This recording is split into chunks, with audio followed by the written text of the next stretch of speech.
정약용이 당신에게 전하는 200년의 위로의 말입니다. 가슴 한켠이 텅 비었나요? 오늘 하루 수고 많으셨습니다. 이 영상을 틀고 계신 분들 중에 지금 이런 분이 계실 것 같아요. 여러 가지 이유로 마음이 편하지 않으신 분, 아니면 아무 이유도 없이 그냥 가슴 한켠이 텅 빈 것 같은 분. 이상하게 그런 날이 있잖아요. 이유도 잘 모르겠는데 뭔가 쓸쓸하고, 뭔가 억울하고, 뭔가 놓친 것 같고. 그런데 막상 누구한테 말하기도 뭐하잖아요. 나 힘들어라고 하면 어른답지 못한 것 같고, 나 외로워라고 하면 유난 떠는 것 같고. 그래서 오늘은 제가 한 사람을 데려왔습니다. 지금으로부터 약 200년 전 조선 최고의 지식인이었지만 18년 동안 유배지에서 혼자 버텨야 했던 사람. 정약용. 그가 오늘 밤 당신 곁에 조용히 앉으려 합니다. 가진 것은 분명히 예전보다 훨씬 많은데 마음은 오히려 더 가난해진 느낌. 직함도 생겼고, 집도 생겼고, 가족도 있고, 경험도 쌓였는데 왜 이렇게 허한가? 이게 그냥 제 얘기가 아닙니다. 정약용도 자신의 삶이 가장 빛나던 시절에 똑같이 이 허함을 느꼈습니다. 아니, 그보다 훨씬 가혹한 방식으로. 1801년, 당시 정약용은 조선에서 가장 촉망받는 인물이었습니다. 정조 임금의 총애를 받았고 수원 화성 설계에도 참여했고 실학을 집대성하며 조선의 미래를 그리던 사람. 그런데 임금이 갑자기 세상을 떠났습니다. 그를 보호해 주던 든든한 울타리가 한순간에 사라진 거예요. 그리고 얼마 지나지 않아 그에게 죄명이 씌워집니다.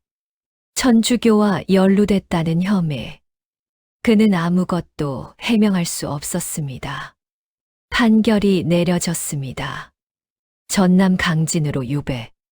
모든 것을 잃고 세상 끝으로. 그런데 유배를 떠나기 전날 밤, 정약용은 일기에 이런 글을 남겼습니다. 자신의 지난 삶을 돌아보면서 그는 이 한 줄을 썼어요. 스스로 속이는 것보다 더 큰 병은 없다. 이 말이 처음엔 좀 낯설게 느껴질 수 있어요. 유배를 가는 마당에 갑자기 자기 기만 얘기를? 하지만 이것이 정약용이 자기 자신에게 가장 먼저 던진 질문이었습니다. 나는 지금까지 진짜 나로 살았는가? 아니면 다른 사람의 기대에 맞춰 스스로를 속이며 살아온 건 아닌가? 오늘 밤 우리에게도 어쩌면 이 질문이 필요한 것 같습니다. 지금 이 허함이 오래도록 자신을 속여온 마음에서 오는 건 아닐까요? 강진은 지금도 서울에서 5시간이 걸리는 곳입니다. 200년 전에는 사실상 조선의 끝이었어요. 정약용이 강진에 처음 도착했을 때 그를 받아주는 사람이 아무도 없었습니다. 죄인을 재워줬다가 같이 처벌받을까봐 동네 사람들이 모두 문을 닫아버린 거예요. 할 수 없이 그는 한 주막의 뒷방 한 칸에 들어갔습니다. 사방은 질퍽한 지늘길. 겨울 바람이 문틈으로 파고들고 아는 얼굴 하나 없고 가족도 없고 책도 없고 그 방에서 첫날 밤을 보내면서 정약용은 어떤 생각을 했을까요? 우리가 모든 게 끝난 것 같다고 느끼는 그 감각, 정약용은 그게 비유가 아니라 진짜 현실이었습니다. 그런데 그 첫날 밤에 정약용은 무언가를 결심합니다. 울거나 원망하거나 체념하는 대신 이 상황을 정면으로 바라보기로 한 거예요. 억울하다는 생각, 불공평하다는 생각, 그 감정들이 파도처럼 밀려왔겠지만 그는 그 파도 앞에서 쓸려가지 않았습니다. 나중에 그는 그 결심을 이렇게 표현했습니다. 곤궁함이 사람을 만든다. 편안함은 사람을 망친다. 이 말 처음 들으면 좀 가혹하게 느껴질 수 있어요. 지금 힘든 사람한테 그게 다 너한테 좋은 거야처럼 들릴 수 있으니까요. 하지만 정약용이 이 말을 쓴 건 타인을 향한 충고가 아니었습니다. 그것은 그가 자기 자신에게 한 다짐이었어요. 이 고통이 나를 망가뜨리게 내버려 두지 않겠다. 오히려 이것이 나를 만들게 하겠다. 그 결심 하나로 18년이 시작됩니다. 강진에 도착한 정약용은 가장 먼저 주막 주인 할머니와 친해졌습니다. 할머니와 매일 이야기를 나눴고 강진 땅의 사정을 들었고 백성들의 삶을 들었습니다. 그 대화들이 나중에 목민심서의 뿌리가 됩니다. 한편으로 그는 동네 아이들을 가르치기 시작했습니다. 처음엔 2~3명이었는데 입소문이 나면서 제자들이 하나둘 모여들었어요. 그 제자들과 함께 책을 읽고 토론하고 글을 쓰면서 정약용은 조금씩 자신의 자리를 찾아갔습니다. 그 과정에서 그가 제자들에게 늘 강조하던 말이 있었습니다. 작은 선을 쌓는 것이 큰 덕을 이루는 길이다. 거창한 목표보다 오늘 하루 작은 선 하나, 오늘 한 사람에게 정직하게 대하는 것, 오늘 한 줄의 글을 솔직하게 쓰는 것, 그 작은 것들이 쌓여서 나중에 500권의 책이 됩니다. 그 제자들 중에 황상이라는 아이가 있었습니다. 가난한 집 출신으로 늘 스스로를 낮추던 아이였어요. 어느 날 황상이 정약용에게 말했습니다. 스승님, 저는 원래부터 재주가 없습니다. 아무리 해도 안 됩니다. 포기하는 게 낫겠습니다. 정약용은 잠시 조용히 황상을 바라보다가 이렇게 말했습니다. 재주가 없다고 슬퍼하지 말라. 남보다 100배 부지런하면 된다. 황상은 그 말을 평생 가슴에 새겼습니다. 그는 죽을 때까지 가난하고 무명이었지만 자기 자리에서 묵묵히 글을 쓰고 공부하며 생을 마쳤습니다. 그리고 오늘날 정약용 제자 중 가장 진실하게 살았던 사람으로 기억되고 있어요. 이 이야기를 들으면서 혹시 황상이 남의 이야기처럼 느껴지지 않는 분이 계신가요? 나는 재능이 없다고, 나는 이미 늦었다고, 나는 그냥 평범한 사람이라고. 정약용은 그 목소리에 이렇게 대답합니다.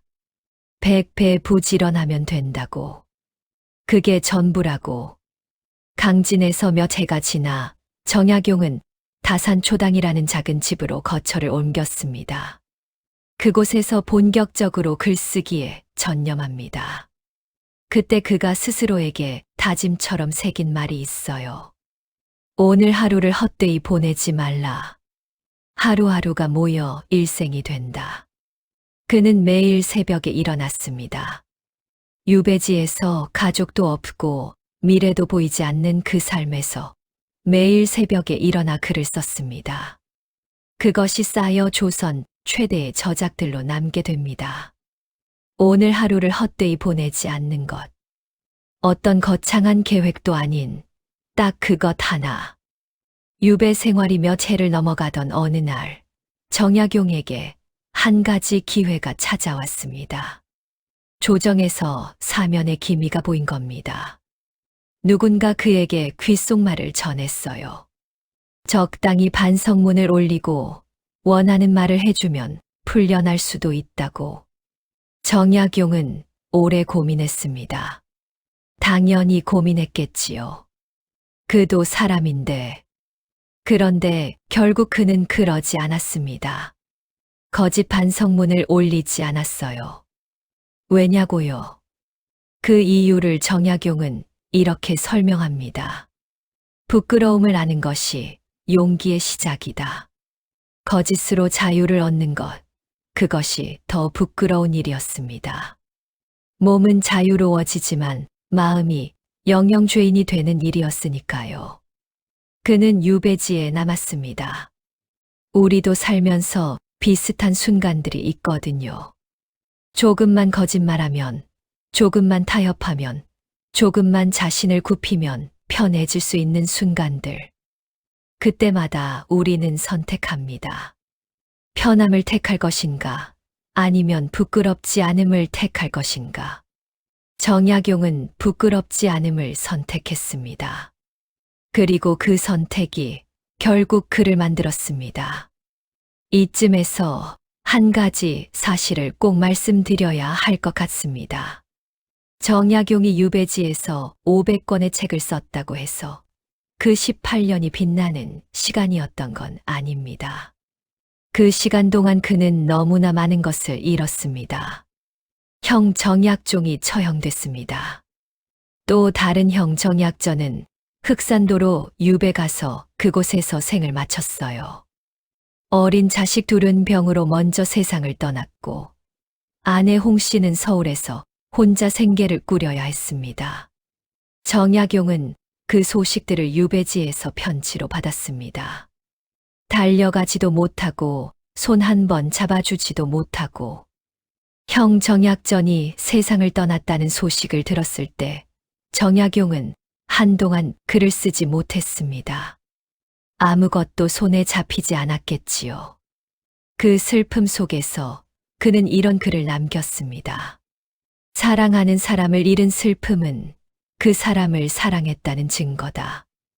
이 말이 단순한 위로처럼 들릴 수도 있지만 저는 이게 정약용이 스스로에게 허락한 슬픔이라고 생각합니다. 강한 사람처럼 보이려 하지 않는 것. 슬픔을 약함으로 치부하지 않는 것. 내가 이렇게 아픈 건 내가 그만큼 깊이 사랑했다는 뜻이니까.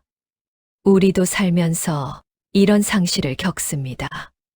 부모님이 하나둘 떠나가고 오래된 친구와 어느 순간 멀어지고 한때 꿈꾸던 것들을 조용히 접어두고 거울 앞에서 이게 나야?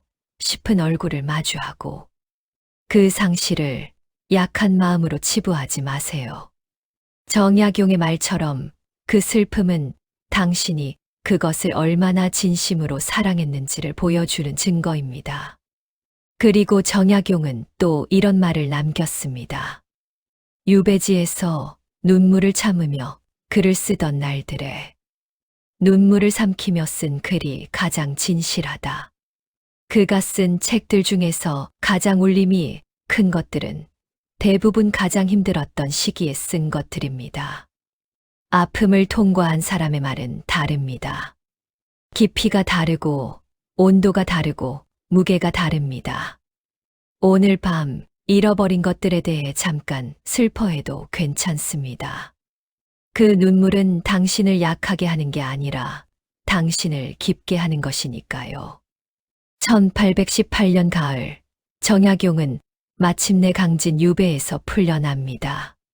18년 만에 고향으로 돌아가는 길, 그는 어떤 심정이었을까요? 기쁨이었을 겁니다. 당연히. 그런데 그 기쁨이 단순한 기쁨이 아니었을 것 같아요. 18년을 버텼다는 안도감, 그 시간을 헛되이 보내지 않았다는 무거운 자부심, 자신을 기다려준 아내에 대한 미안함과 감사함, 그리고 먼저 떠나간 두 형과 두 아이들에 대한 그리움. 그 모든 감정이 뒤엉켜 강진에서 고향으로 가는 먼 길에 함께 흘렀겠지요. 고향 맞이에 도착한 정약용은 바로 활동을 재개하지 않았습니다. 마을을 걷고 강을 바라보고 아내와 함께 밥을 먹으면서 자신이 정말 돌아왔다는 것을 천천히 느꼈어요. 그 시간 동안 그는 이런 글을 남겼습니다. 돌아보면 고생했던 날이 오히려 빛나 보인다.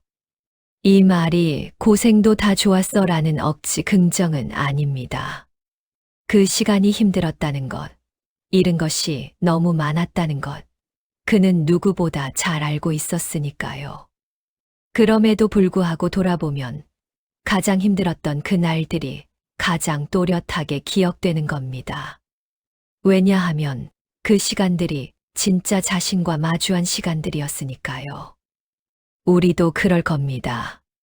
지금 이 고단함이, 지금 이 버거움이, 지금 이 외로움이 언젠가 돌아봤을 때 가장 선명하게 빛나는 날들일지도 모릅니다. 왜냐하면 그 날들이 당신이 진짜 자신과 마주한 날들이니까요. 고향으로 돌아온 정약용은 마지막 제자들을 모아놓고 이런 말을 했습니다. 긴 말이 아니었어요. 딱 한마디였습니다. 자신을 이기는 자가 세상에서 가장 강한 사람이다. 처음엔 이 말이 좀 진부하게 들릴 수도 있어요. 자기 자신을 이겨라는 말, 어릴 때부터 수도 없이 들어온 말이니까. 하지만 정약용이 이 말을 했을 때 그것은 18년의 무게를 담은 말이었습니다. 그는 18년 동안 매일 자기 자신과 싸웠습니다. 포기하고 싶은 자신과, 원망하고 싶은 자신과, 무너지고 싶은 자신과, 그냥 누워서 아무것도 하기 싫은 자신과, 그 싸움을 그는 매일 아침 조금씩 이겨냈습니다. 완벽하게 이긴 날도 없었고, 어떤 날은 거의 지기도 했을 겁니다. 그래도 다음 날 또 일어났고, 또 책상 앞에 앉았고, 또 한 줄을 썼습니다. 그 조금씩 이기는 것이 쌓여서 18년이 되었습니다. 오늘 밤 이 영상을 끝까지 들으신 당신에게 묻고 싶습니다. 오늘 자기 자신을 이긴 순간이 있었나요? 거창하지 않아도 됩니다. 화가 났는데 말을 고르고 말했다면 이겼습니다. 포기하고 싶었는데 조금 더 버텼다면 이겼습니다. 아무것도 하기 싫었는데 이 영상을 끝까지 들었다면 이겼습니다. 오늘 하루가 완전히 망했다고 느껴지는 분이 계신다면 그래도 이기신 겁니다. 그 하루를 안고 지금 이 자리에 있으니까요. 정약용은 말했습니다. 자신을 이기는 자가 가장 강한 사람이라고. 그렇다면 오늘 밤 이 자리에 있는 당신은 충분히 강한 사람입니다. 오늘 밤 정약용이 당신 곁에 잠깐 앉아 있다 갑니다. 그는 거창한 말을 남기지 않습니다. 그냥 당신 옆에 조용히 앉아서 이렇게 말할 것 같아요. 당신은 충분히 잘 해왔습니다. 오늘 하루도 버텼다는 것, 그것으로 이미 충분합니다. 내일은 오늘보다 조금 더 당신 자신에게 친절하세요. 이제 눈을 감으세요. 깊게 숨을 한 번 들이쉬고 천천히 내쉬세요. 오늘 하루 버텨준 자신에게 조용히 말해주세요. 잘했어. 정말로 잘했어. 편안한 밤 되세요.